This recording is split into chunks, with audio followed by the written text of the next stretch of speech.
Hello guys, आज इस topic में हम बात करते हैं सेट। देखिए, सबसे पहले हम समझेंगे कि सेट क्या होता है, हम सेट क्यों पढ़ेंगे, सेट को पढ़ने से फ़ायदा क्या है, सेट का टाइप कितने होते हैं और सेट को हम रिप्रेजेंट कैसे कैसे करते हैं। पूरी सारी चीज़ें हम डिटेल से पढ़ेंगे, एकदम बेसिक से लेके हाई लेवल तक हम लोग पढ़ेंगे, ठीक है ना। तो सबसे पहले देखिए कि हम सेट बोलते किसको हैं, ठीक है ना। सेट क्या होता है, देखिए जो सेट होता है ना, वो collection of well defined of object is called set. What is set? Set is a collection of well defined of object. जैसे वेल डिफाइंड का मतलब हुआ कि हम किसी के प्रॉपर्टी के बारे में हम इजिली बता सके, उसको हम बोलते हैं सेट। जैसे आप समझेंगे क्या कि अगर मान लीजिए कि हम किसी 10 बंदे को जो हम इकट्ठा कर लिया, तो क्या हम इसको सेट बोलेंगे? या बोलेंगे तो क्यों बोलेंगे? अगर इसको हम सेट नहीं बोलेंगे तो क्यों नहीं बोलेंगे, ठीक है ना। अगर मान लीजिए अभी हम बोला कि अगर किसी भी 10 बच्चे जो है, स्टूडेंट जो है, रोड पर से इकट्ठे करके हम उसको अलग कर लिया, तो क्या हम इसको सेट बोलेंगे? तो ये सेट नहीं हुआ। क्यों? क्योंकि रोड पे 10 बच्चे जा रहे थे, उसको हमने इकट्ठा किया, तो हम ये नहीं बता पा रहे कि बच्चे किसका है, किनका है, तो हम इसको सेट नहीं बोले। सेट का मीनिंग होता है कि the collection of well defined of object is called set, ठीक है। इसका सबसे पहले हम डेफिनेशन लिखता हूं कि देखिए सेट क्या होता है। लिखो यहां पे, the collection of well defined of object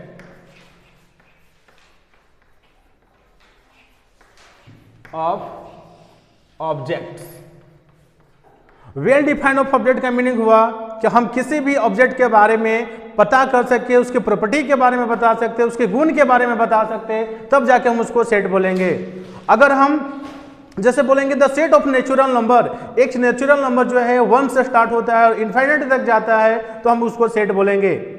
ऐसा नहीं कि हम लोग किसी को भी हम सेट बोल देंगे, ठीक है ना। हम किसी भी ऑब्जेक्ट की अगर प्रॉपर्टी नहीं पता कर रहे हैं तो हम उसको सेट नहीं बोलेंगे, ठीक है ना। यानी कि वेल डिफाइंड होनी चाहिए, ऑब्जेक्ट का क्या होना चाहिए, वेल डिफाइंड होना चाहिए। हम बोलेंगे कि इंडियन बॉय, तो इंडियन बॉय में सभी आ गया, इंडियन गर्ल्स में सभी लोग आ गया, ये सब हम लोग सेट बना सकते हैं, ठीक है ना। लेकिन अब यहां देखो क्या है, अगर हम बोलेंगे इवेंट नंबर, तो इवेंट नंबर क्या हो गया, तो एक इवेंट नंबर का सेट है, हम इसको भी सेट बोलेंगे, लेकिन ये वेल डिफाइंड होनी चाहिए, ठीक है ना। अब देखिए यहाँ पे सेट का डेफिनेशन क्या हो गया कि the collection of well defined of object is called set. अब यहाँ सेट को हम 2 टाइप से रिप्रेजेंट करते हैं। फर्स्ट जो है वो रोस्टर फॉर्म है, सेकेंड जो है वो सेट बिल्डर फॉर्म है। यहाँ पे लिखो सभी लोग क्या कि सेट को हम जो हम रिप्रेजेंट करते हैं वो 2 टाइप से रिप्रेजेंट करते हैं। फर्स्ट है आपको रोस्टर फॉर्म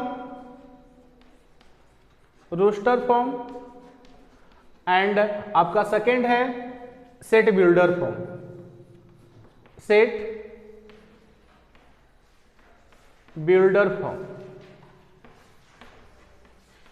देखिए रोस्टर फॉर्म क्या होता है कि रोस्टर फॉर्म में किसी भी एलिमेंट को हम स्मॉल ब्रैकेट के कोमा के सेपरेट के साथ लिखते हैं, उसको हम लोग बोलते हैं रोस्टर फॉर्म।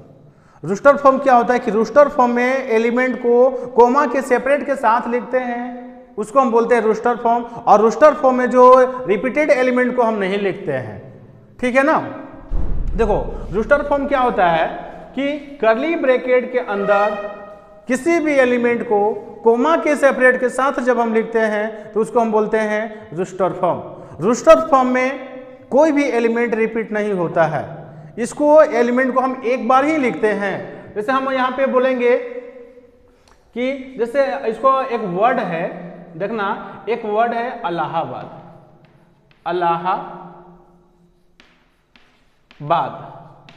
इलाहाबाद। ये जो वर्ड है ना इलाहाबाद, ये जो लेटर है इसमें कितने लेटर से बने, 1 2 3 4 5 6 7 8 9 लेटर से बने हुए हैं। तो जो वर्ड हुआ इलाहाबाद, इसको हम लोग रोस्टर फॉर्म में लिखना है, तो इस वर्ड में देखेंगे कि लेटर जो ए है यह भी रिपीट है, एल है यह भी रिपीट है। तो जो लेटर रिपीटेड है उसको सिर्फ एक टाइम लिखेंगे, ओनली 1 टाइम्स लिखेंगे, और वो भी कोमा में के कर्ली ब्रैकेट के अंदर कोमा के सेपरेट के साथ लिखेंगे। इसको हम बोलते हैं रूस्टर फॉर्म। जब हम इसको रूस्टर फॉर्म में लिखेंगे तो सपोज करो कि एक सेट हम लोग बनाने वाले हैं और इसमें जो लेटर है ए, तो हम ओनली 1 टाइम्स लिखेंगे। ए बहुत बार रिपीट है तो ओनली 1 टाइम्स लिखेंगे। एल भी रिपीटेड है तो यहाँ पे भी एल 1 टाइम्स लिखेंगे। और यहाँ पे देखो एच ओनली 1 टाइम्स है तो यह हो गया आपको एक बार ही लिखेंगे और इसके बाद फिर बी और उसके बाद फिर आपको डी। तो ये हो गया आपको रूस्टर फॉर्म। अब देखिए यहाँ पे सेट बिल्डर फॉर्म क्या होगा। सेट बिल्डर फॉर्म क्या होता है कि देखो सेट बिल्डर फॉर्म में हम लोग ऐसे लिखते हैं, जैसे एक कोई सेट हो गया और कर्ली ब्रैकेट अंदर x such that x is a property of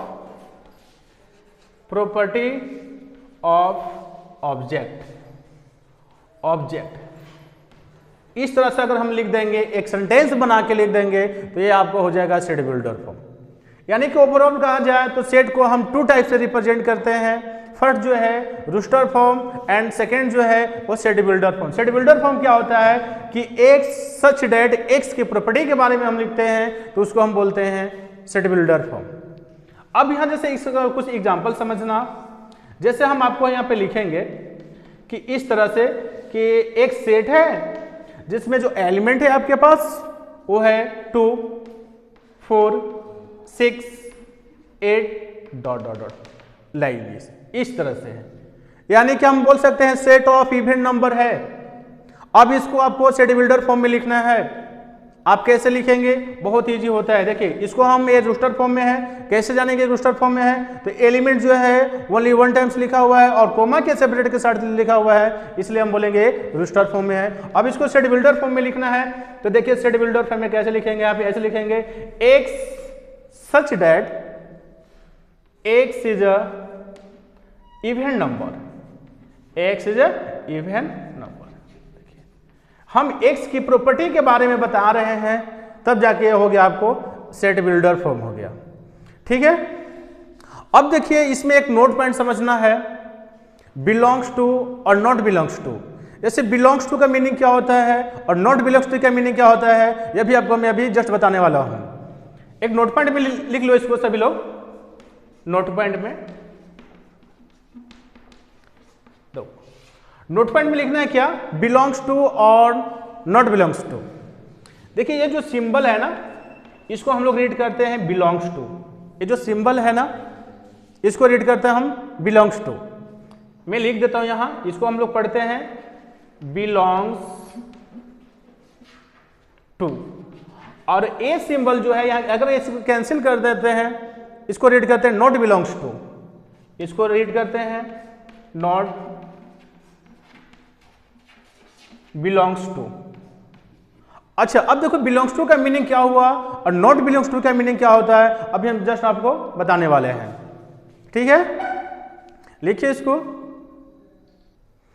चलिए अब आपको बताते हैं बिलोंग्स टू का कुछ एग्जांपल कि बिलोंग्स टू और नॉट बिलोंग्स टू का मीनिंग क्या होता है। जैसे यहां पे समझेंगे कि एक सेट है, इसमें जो एलिमेंट है 1 2 3 4 5 6 एलिमेंट है। अब हम जैसे आपसे पूछेंगे कि 7 बिलोंग्स टू सेट ए, क्या यह बात सही है? 7 जो है सेट ए में है। बिलोंग्स टू का मतलब होता है कि ये जो एलिमेंट है ना इस सेट में प्रेजेंट होनी चाहिए। क्या जो 7 सेट ए में प्रेजेंट है? नहीं प्रेजेंट है, तो हम यहां लिखेंगे कि 7 not belongs to set A. इस तरह से अगर हम आपसे ऐसे पूछते हैं कि 4 बिलोंग्स टू ए, क्या ये बात सही है? तो 4 जो है सेट ए का एलिमेंट है, 4 सेट ए का एलिमेंट है। This is right, correct. तो यस, हाँ यार, तो ये इसको हम बोलते हैं बिलोंग्स टू। बिलोंग्स टू का मतलब कि जिस भी सेट में जिस भी एलिमेंट के बारे में आपको पूछ रहा है वो एलिमेंट जो है आपके सेट में प्रेजेंट होना चाहिए, तब हम बोलेंगे कि ये बिलोंग्स टू है। बात समझ में आया? अब यहां देखिए नेक्स्ट हेडिंग कीजिए इंटरवल। हेडिंग कीजिए इंटरवल। देखिए इंटरवल का मतलब क्या होता है? Breaking point. इंटरवल जैसे कितने टाइप के होते हैं आज उसको मैं डिस्कस करूंगा। इंटरवल मींस ब्रेकिंग पॉइंट, आपको कहां पे ब्रेक होना है। और जैसे इंटरवल यहां पे होता है वो होता है, एक होता है ओपन इंटरवल, सेकेंड होता है क्लोज इंटरवल और तीसरा होता है सेमी इंटरवल। देखिए ओपन इंटरवल का मीनिंग ये होता है कि a less than x, x less then b। अब यहां पे समझेंगे कि x का जो वैल्यू है a और b का बीच वाला वैल्यू लेंगे। x का वैल्यू हम a भी टेक नहीं करेंगे और x का वैल्यू b भी टेक नहीं करेंगे, ये दोनों के बीच वाला वैल्यू अगर है तो इसको बोलेंगे हम लोग ओपन इंटरवल। इसको हम लोग बोलेंगे यहां पे क्या बोलेंगे, ओपन इंटरवल। देखिए ओपन इंटरवल। अब देखिए क्लोज इंटरवल में क्या होता है, अगर आपको कहीं ऐसा लिखा हो कि a less than equal to x, x less than equal to b, इसका मीनिंग क्या हुआ कि आप x का वैल्यू जो है a भी टेक कर सकते हैं, a से ग्रेटर भी टेक कर सकते हैं और x का वैल्यू b भी टेक कर सकते हैं और b से स्मॉल भी टेक कर सकते हैं। इसको बोलते हैं हम लोग ओपन इंटरवल। ठीक है, अब देखिए इसका हम अगर ग्राफ की बात किया जाए, ओपन इंटरवल का अगर ग्राफ की बात किया जाए तो इसका ग्राफ कुछ ऐसा होगा। देखिए अगर इसका हम ग्राफ की कुछ बात किया जाए तो ग्राफ ऐसा, अगर यहाँ पे मान लीजिए पॉइंट A है और ये जो पॉइंट B है तो यहाँ पे जो ये ग्राफ होगा ना, ये ओपन होगा और बीच में डार्क होगा। डार्क के मीनिंग ये रिप्रेजेंट कर रहा है कि x का वैल्यू जो है A और B के बीच वाली आपको लेनी है। ऐसा नहीं है कि x का जो वैल्यू लेंगे A लेंगे और B लेंगे, ये आपको रॉन्ग हो जाएगा। अब इसका हम लोग क्लोज इंटरवल की बात करते हैं, क्लोज इंटरवल की बात करते हैं, ग्राफिकल मीनिंग। तो देखिए अगर हम एक नंबर लाइन ड्रॉ करते हैं, यहां आपका A है और यहां आपका B है, तो देखिए क्लोज इंटरवल में क्या होता है कि ये वाली जो पॉइंट होती है डार्क होती है, ये पूरा डार्क होती है और बीच में भी डार्क होती है, ये वाला बीच में भी डार्क होती है। इसको हम लोग बोलेंगे क्लोज इंटरवल। यानी कि x का वैल्यू हम a भी टेक कर सकते हैं, b भी टेक कर सकते हैं और बीच वाला भी वैल्यू हम ले सकते हैं। उसके बाद देखिए आपको सेमी इंटरवल। अब देखिए यहां पे semi interval, semi interval. Semi interval का मीनिंग होता है कि एक ओपन और एक क्लोज। ओपन क्लोज को हम लोग बोलते हैं सेमी इंटरवल। जैसे यहां पे देखिए a less than x, x less than equal to b।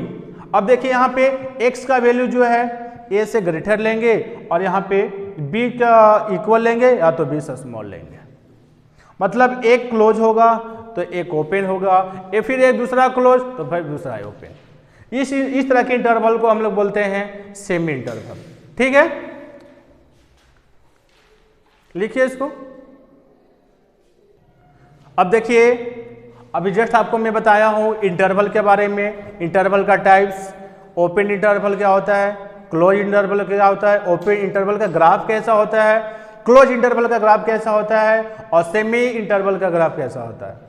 अब हम आपको बताने वाले हैं कि टाइप्स ऑफ सेट। सेट का टाइप्स कितने होते हैं और कौन कौन से होते हैं, सबको एक एक करके हम आपको एक्सप्लेन करेंगे। ठीक है ना, तो आप ध्यान से देखिएगा। ठीक है, हेडिंग करो यहां पे types of set. Types of set.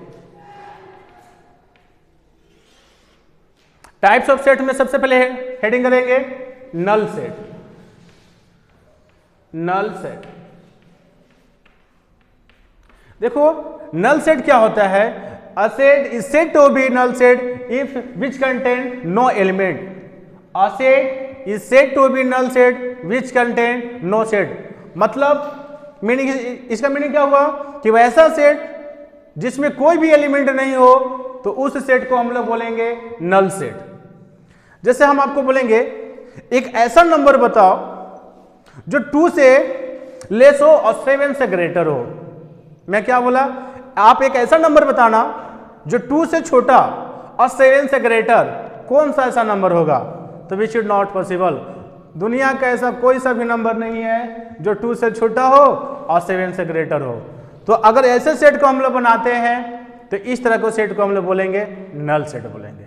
जैसे यहाँ पे इसका डेफिनेशन क्या हुआ कि a set is said to be null set which contain no element, मतलब वैसा सेट जिसमें एक भी एलिमेंट प्रेजेंट नहीं हो, तो उस तरह के सेट को हम लोग बोलेंगे नल सेट।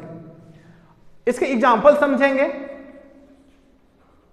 एग्जांपल, जैसे यहां पे एक सेट है x such that x is less than 2 but x greater than 7, x greater than 7।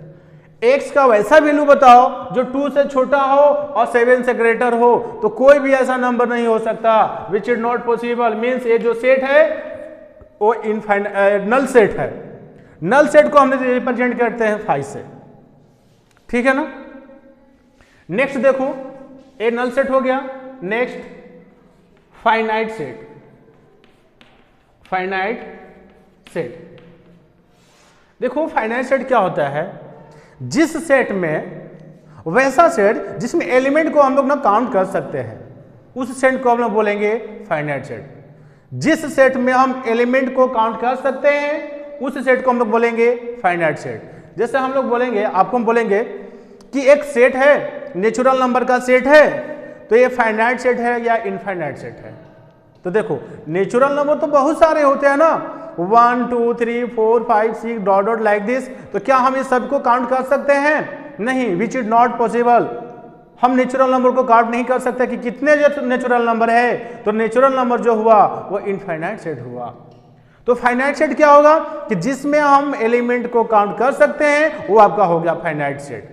जैसे यहाँ पे समझना, जैसे हम एक एग्जांपल लेते हैं, एग्जांपल से जल्दी समझ में आएगा आपको कि एक सेट है जिसमें एलिमेंट जो है ना आपको A B C D E F। एक सेट लिया जिसमें एलिमेंट जो है A B C D E F। हम आपसे पूछेंगे कि इसमें एलिमेंट कितने हैं, नंबर पे एलिमेंट कितने हैं। तो नंबर जो एलिमेंट है ना, यहां पर देखिए 1 2 3 4 5 6। तो नंबर ऑफ एलिमेंट जो है 6 है। इसका मीनिंग ये हुआ कि इस सेट में एलिमेंट को हम काउंट कर सकते हैं। इसको लिखिए, चलिए देखिए यहां पे क्या हो गया, फाइनाइट सेट हो गया। अब देखिए इनफाइनाइट सेट, जैसे हम यहां एग्जांपल जो दिए ना हम यहां पे, वो फाइनाइट सेट के एग्जांपल दिए हम, ठीक है। अब देखिए इनफाइनाइट सेट क्या होता है, हेडिंग करो सभी लोग, इनफाइनाइट सेट। इनफाइनाइट सेट, देखिए इनफाइनाइट सेट क्या होता है, जिस सेट में हम एलिमेंट को काउंट नहीं कर सकते हैं, जिस सेट में हम एलिमेंट को काउंट नहीं कर सकते हैं, उस सेट को हम लोग बोलेंगे इनफाइनाइट सेट। जैसे हम आपको बोलेंगे कि ये बताओ कि दुनिया में कितने लोग अमीर हैं और कितने लोग गरीब हैं, क्या आप बता पाएंगे? Which is not possible. दुनिया में नहीं तो गरीब को बताया जा सकता है कि कितने हैं, और नहीं तो अमीर को बताया जा सकता है कितने हैं। अच्छा, और देखिए हम बोलेंगे कि इस धरती पे कितने जानवर हैं, तो हम इसको भी नहीं बता पाएंगे कि कितने जानवर हैं। हम इसको गिन नहीं सकते हैं। हम बोलेंगे इंटीजर नंबर, पूर्णांक संख्या, इंटीजर नंबर कितने होते हैं, इसको भी नहीं हम बताएंगे कि हम काउंट ही नहीं कर सकते हैं।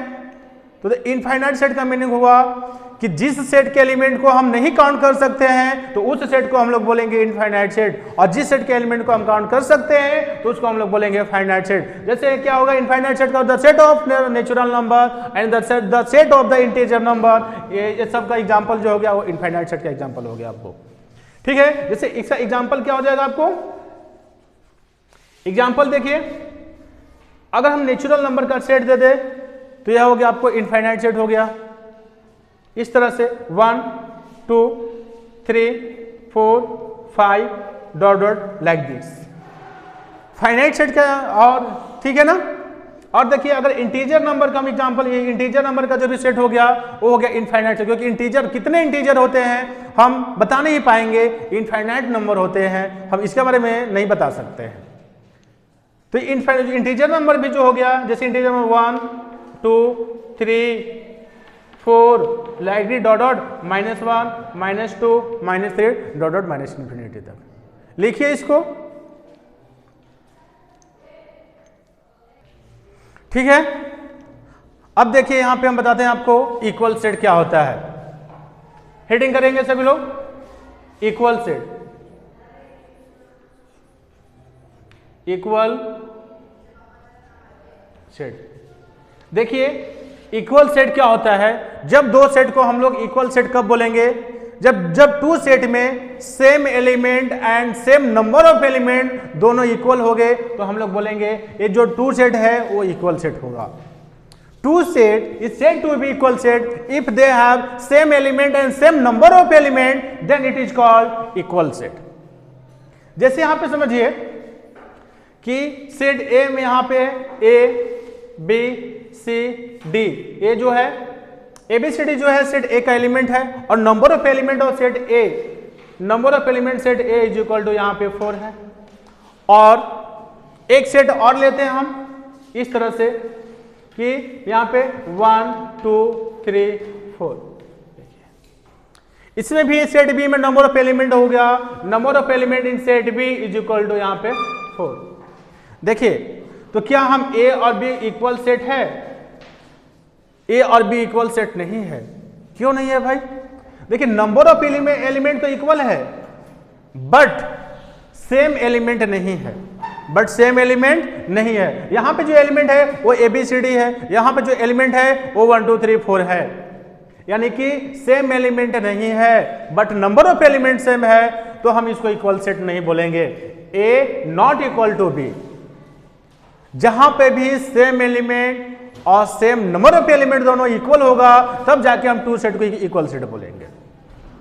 जैसे अनदर एग्जांपल देखिए, नेक्स्ट एग्जांपल कि अगर सेट ए में आपको 1 2 3 4 5 6 एलिमेंट है और एक सेट बी लेते हैं, इसमें भी है 6 2 5 4 1 3 ए एलिमेंट है। अब देखिए इसमें जो नंबर ऑफ एलिमेंट है, number of element in set A is equal to 6 and number of element in set B is equal to also 6। और सेम एलिमेंट, जो एलिमेंट सेट ए में है 1 2 3 4 5 6 एंड वही एलिमेंट यहां भी है 1 2 3 4 5 6, दोनों सेट में एलिमेंट सेम है और नंबर ऑफ एलिमेंट भी सेम है, तब जाके ये दोनों को हम लोग बोलेंगे कि set A is equal to set B. तब हम बोलेंगे set A is equal to set B. ठीक है ना? लिखिए इसको, जल्दी लिखो। चलिए अब आपको हम बताते हैं सबसेट। देखिए सबसेट क्या होता है। अब हम जैसे आपको हम बताएं सेट को रिप्रेजेंट कैसे करते हैं ये भी आपको मैं बताया। अच्छा, सेट का टाइप में भी मैं आपको बताया, एक चीज में एग्जांपल भी दिया आपको। अब हम बताते हैं कि सबसेट क्या होता है। ठीक है ना? हेडिंग करेंगे सबसेट।